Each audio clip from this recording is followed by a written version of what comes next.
This video was partly edited by AJ Analysis, a link to his channel will be in the description below. The big spenders that won the Premier League in the mid-1990s, a tactical change that won Conte's Chelsea the 2017 Premier League title. What can Manchester United learn from all of these examples, and how can Ten Hag win the league next season with Manchester United? But before I go any further, if you need a place where you can keep up to date with the latest transfer news, find all the match stats you need from games across the globe, and watch highlights and stream live football matches, then you need to download the OneFootball app. I use the OneFootball app because it's completely free, and not only do they have stats and transfer news, but they also have videos to watch and articles to read, which is where I get a lot of my ideas for new videos. And as I said before, you can stream live football matches and watch highlights all on the app. Downloading the OneFootball app will help support the channel as well, so I'll leave it linked in the description below. So as a Manchester United fan, I have the hope that next season will be different, and maybe, just maybe, Manchester United can upset the odds and win the Premier League. I would also like to date Madison Beer, so I've got two complete pipe dreams in my life, and frankly, after watching United last season, I'm not sure which one is more unlikely. But the season's over and I needed a wild title for a video to bring in some ad revenue, so in this video I'll be looking at how Manchester United could win the league next season and how I would go about doing it. Now straight off the bat, we're going to need Liverpool and Manchester City to drop off. A 90-point season is going to be too hard to achieve, and so hopefully somehow both sides regress to around 85 points, which is quite possible. Liverpool regressing to less than 80 points is possible, I think, but City seem to be able to pick up 80 points in their sleep, so let's say they finish with between 80 and 85 points. Unlikely, but it wouldn't be completely shocking. So this United side, to win the league in this scenario, would need to be targeting between 85 and 90 points. But how can they do that, especially when they couldn't even get 60 points last season? But again, it's not impossible and has been done before in the Premier League, which I'll come on to. I've structured a 3-point plan looking at some previous Premier League winners to allow United to win the Premier League, and I've called it Operation Waffles. Why have I called it Operation Waffles? Well, the last team to win the Premier League that wasn't City or Liverpool was Antonio Conte's Chelsea. In that season, Chelsea had Eden Hazard, a Belgian, on their left flank.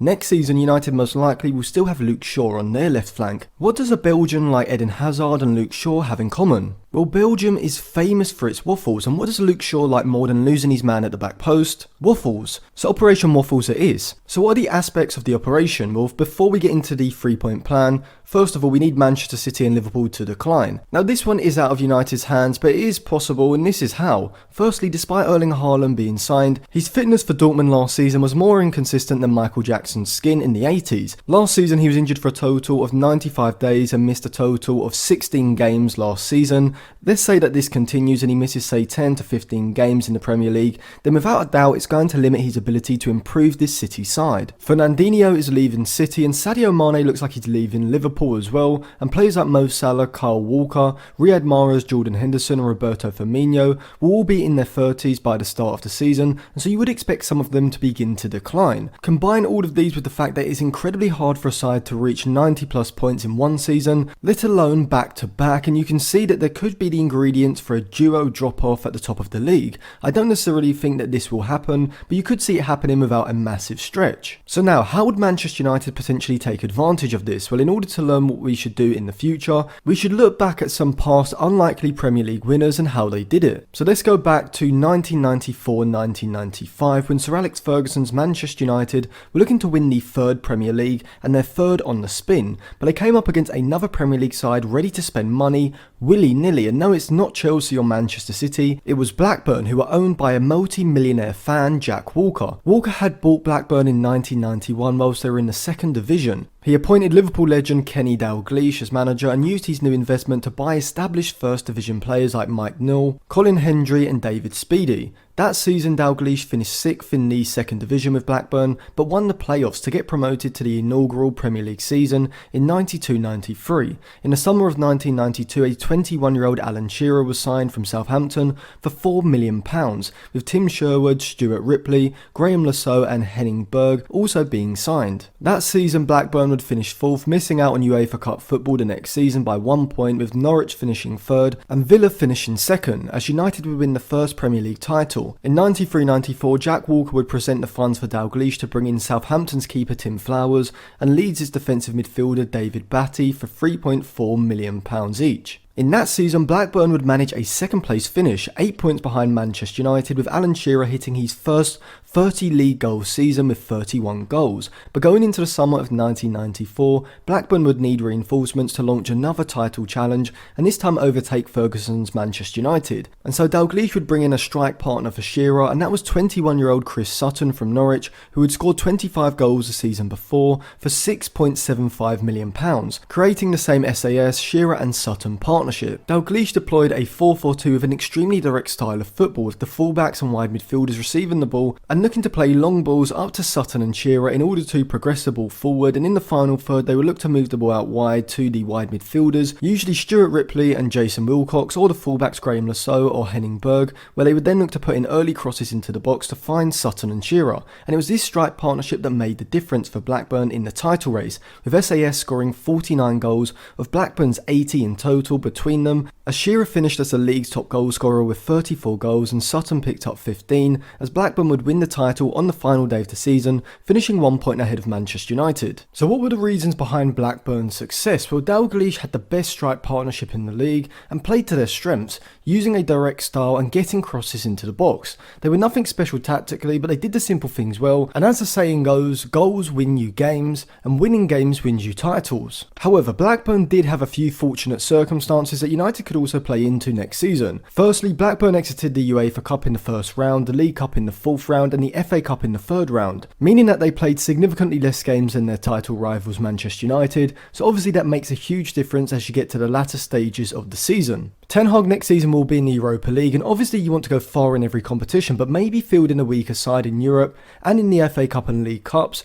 potentially going out early could be a blessing in disguise for the league season if you solely want to focus on the league, and it has been done successfully before, but I'll come on to those two cases later on in the video. But secondly, during the season, Blackburn also benefited from United missing a key player. Midway through the season in January 1995, Eric Cantona decided to unleash a flying kick at a Crystal Palace supporter, and so he missed the rest of that season. Cantona had been the catalyst for United's two previous title victories, so without him, United were significantly weaker. And whilst United can't rely on this happening to City or Liverpool, if Pep was to lose, say, Haaland, De Bruyne or Rodri for an extended period of time, or Klopp to lose Van Dijk, Salah or Alexander-Arnold, or either keepers to miss parts of the season, then you could see a drop-off occurring. And sometimes it's that type of luck that you need in a title race, and it can make all the difference. But what can United actually take from Blackburn's 94-95 season into next season? Well, I would say that Dalglish and Blackburn proved that you don't have to be a top-level side in all areas to be successful.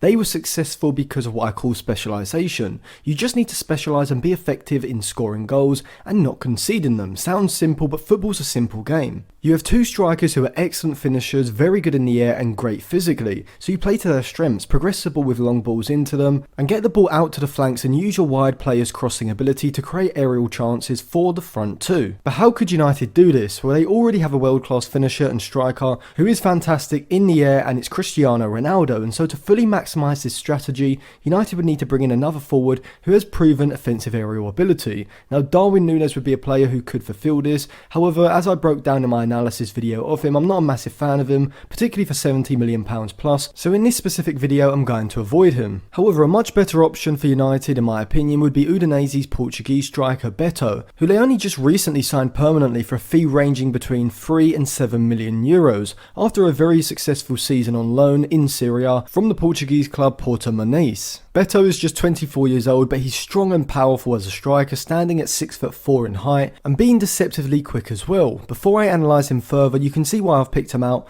just by looking at his FBref report, as despite playing for 12th place Udinese, when compared against every other striker in Europe's top 5 leagues over the past 365 days, Beto ranks in the high 70th percentiles for non-penalty goals and non-penalty XG, and does slightly overperform his non-penalty XG by 0.02 per 90. But surprisingly, Beto is also a fantastic dribbler, sitting in the 96th percentile for dribbles, was also ranking in the 73rd for aerial duels won, showing that he's far more than just a poacher, and can be used as a target man as well as using his dribbling ability to drive the ball up the pitch. This season in Serie A, he scored 11 goals in 23 appearances, almost a goal every other game, with 4 of those being headed goals, showing his prowess in the air. He'd probably cost United between 25 and 30 million pounds, and would be a very good option if Ten Hag wanted to use an aerially dominant dominant front two. Beto could also provide the running down the channels with Ronaldo holding a more central position, and both would be lethal threats from crossing positions, almost Sutton and Shearer-esque. Beto would be a great choice because of his price and age, but a premium option would be Victor Osimhen,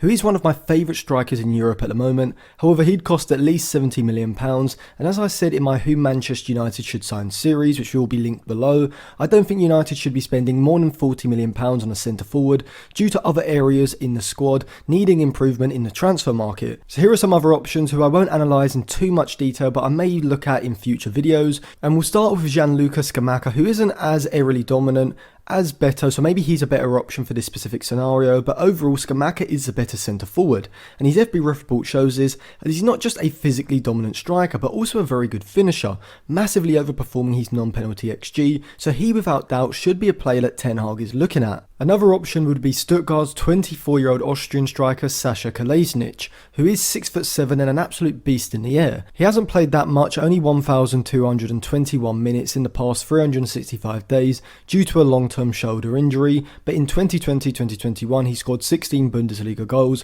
in 32 games, with 8 of those coming with his head. His height obviously allows him to hang in the air when crosses come into the box, but he's fantastic at directing his header back across goal into the net. But surprisingly, he's a lot more mobile than you would expect, able to make runs down the side of defenders to receive through balls, and he's a very good finisher with his feet as well, being composed in one-on-one situations and having good feet for a big man, having excellent control inside and outside of the box, allowing him to tee himself or his teammates up for chances. Think of him as a modern day Peter Crouch. He only has 1 year left on his contract, so would probably cost around 15 to 20 million pounds, and could be a good strike partner for Ronaldo if Ten Hag wanted to go down the offensive aerial weapon route. Some other great target men options to play alongside Ronaldo and give United that aerial threat that I have been talking about would be Sebastian Haller at Ajax, who is still only 27 and worked with Ten Hag obviously at Ajax, so would be accustomed to the system, but isn't just a target man, he's also very good at dropping off to link the play and is a proven European goal scorer, scoring 21 goals in 31 Eredivisie games last season, 34 in 43 games in all competitions, which included an outstanding 11 goals in 8 Champions League games, and would definitely provide the aerial threat that we would be looking for. Luka Jovic is another option I'd consider if I was Ten Hag. He's still at Real Madrid, but just 24 years old. Even though he has got 3 years left on his contract, I still think he'd be available in the summer for a season-long loan, which would suit Manchester United. He's had a tough few years in Madrid, largely down to a lack of game time, but at Frankfurt he looked like the real deal, being a fantastic shooter in the box and having excellent movement and finishing from crossing situations. And I think if signed like the other options I've discussed, he would give Ten Hag a potent aerial offensive threat alongside Ronaldo. But a striker that I think United should get if Ten Hag does want to go down a more offensively direct route would be Lyon's Moussa Dembele. Dembele's career had seemed to have stagnated, but I think he's ready to re-emerge as a potential top-level forward. Just by looking at his FB ref report, we can see his strengths. Whilst he doesn't overperform his non-penalty XG, he does match it exactly, with 0.57 non-penalty goals and the same non-penalty XG per 90, ranking in the 87th percentile for the goals and the 95th for the non-penalty XG. This shows that Dembele is amongst Europe's best forwards when it comes to getting into and scoring from goal-scoring positions. He also records a decent expected assist rate of 0.17 per 90, sitting in the 57th percentile. He doesn't really progress the ball via his passing or driving into space, though he does rank fairly decently for dribbles completed, and defensively he would definitely need some improvement. However, Dembele would not only provide added goal-scoring ability in the box, but also do this through his aerial prowess, as last season he scored 4 headed goals, a joint second most in Ligue 1, out of a total of 21 goals in 30 league appearances. Ten Hag also has 2 fullbacks who excel with deeper crosses in Alex Telles and Diego Dalot. Dalot's crossing can be inconsistent, but I definitely feel he has the potential to be a top level crosser from those deeper positions on the right flank, and Telles would provide this as well. United could move the ball out wide, and rather than having Telles or Dalot trying to beat their man, they would instead look to get the ball out of their feet and look for Ronaldo or Dembele in the box. Dembele is still just 25 years old and has just 1 year left on his contract at Lyon, so it would probably cost between 25 and 30 million pounds, which I think is great value for money when you consider what Dembele would bring and the quality of his offensive output over the last year or so. I could also see a 5-3-2 system working well, and I'll come on to exactly how I would set it up and which players would fulfill which roles, but let's first look back at a Premier League winning side that deployed a 5 at the back and see what United can learn from them. In 2016, Antonio Conte took over at Stamford Bridge after Chelsea had finished 10th the season before with just 50 points, which was the season Mourinho was sacked in December and Gus Hiddink didn't could only rescue Chelsea to a mid-table finish. Not only this, but Conte's side did have a shaky start to the season. They did win their first 3 games, but they would pick up just 1 point from their next 3 after losses to Liverpool and Arsenal at the Emirates, which did turn out to be a turning point as Chelsea struggled in a 4-3-3 system with Kante as a deep single pivot amongst other systemic issues in the side.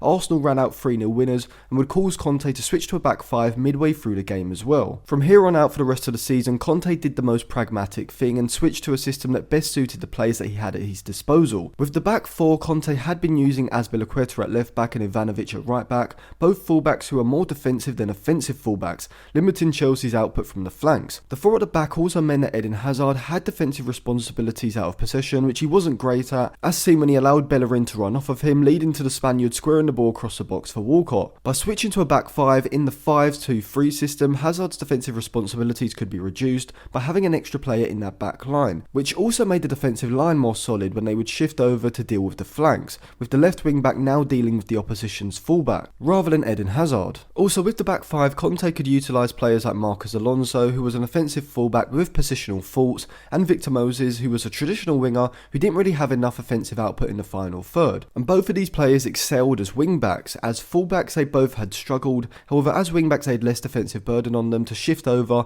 and cover the diagonal runs. However now they were tasked with picking up the opposition's widest player rather than the player making runs into central positions. Going forward, both excelled at carrying the ball forward with pace and were both good crossers, and Alonso was also a goal scoring threat as well. This in turn allowed Azpilicueta to be used as a wide centre back in the back 3, the perfect role for his abilities as he played as a central centre back in the back 3. This allowed him to be the stopper centre back who pushed out of the back line to close down players, receiving the ball in behind the midfield, was also being given deeper line playmaker duties in possession, with the central centre back position giving him the time and space to utilise his long passing abilities, basically playing as a modern day libero. Kante and Matic had the athleticism and defensive capabilities to play as a midfield double pivot, allowing Pedro or Willian on the right and especially Eden Hazard on the left more freedom to roam in the attack. The wingbacks would keep the width, allowing these 2 attackers either side of Diego Costa to roam infield into the half space, which is where Hazard, Pedro and Willian were all at their best. Chelsea would use a quick transition and attack when the opportunity was there to counter-attack, which suited Kante and Matic, who excelled more at driving forward with the ball through the centre of the pitch rather than they did trying to break down a deep defensive unit with their passing. In the scenario where Chelsea had to break down a deeper system, it was David Luiz behind them who was the main playmaker in possession, which also allowed Matic to contribute more in the final third than he had in the previous 2 seasons, which saw him pick up 7 assists in the Premier League alone. In Diego Costa, Conte had a centre forward who was phenomenal at dropping off, receiving the ball via a direct vertical pass and using his strength, passing and ball control to link the attack, bringing the likes of Willian, Pedro and Hazard into the game, who were fantastic ball carriers and finishers, with Hazard being all 3 and Costa being both a great creator and a finisher. And I'll come on to what I mean by these individual terms later on in the video. Conte's system perfectly suited the individual attributes of key players both defensively and offensively, and this is why Chelsea stormed the Premier League that season, finishing with 93 points, 7 clear of Tottenham in second. Chelsea would score the second most goals in the league with 85, 1 behind Tottenham, whilst also conceding the second least goals with 33, 7 more than Tottenham, but Chelsea were phenomenal in big games, and without doubt this was down to their 5-2-3 defensive shape and its counter-attacking possibilities, which suited playing against bigger sides, resulting in Chelsea beating Mourinho's Manchester United 4-0 and Pochettino's Tottenham 2-1 at Stamford Bridge, and winning away to Manchester City 3-1, was also beating City and Arsenal at home as well. Individual players like Kante, Diego Costa and Eden Hazard were world class this season, showing that having high quality individual players in a perfectly tailored system to get the best out of their strengths and conceal their weaknesses can lead to a team rapidly improving over the space of a few months or even weeks. Ten Hag could decide to set up Manchester United in a more pragmatic system like Conte did with Chelsea, temporarily abandoning certain parts of his style, such as a constant high defensive line, and using a slightly more vertically direct passing style in possession. Just in case anyone is wondering what the difference is between this and Ten Hag's current style, in practice this would mean that instead of using a lot more horizontal passes in the build-up phase, or just after a turnover, they would instead look for vertical passes,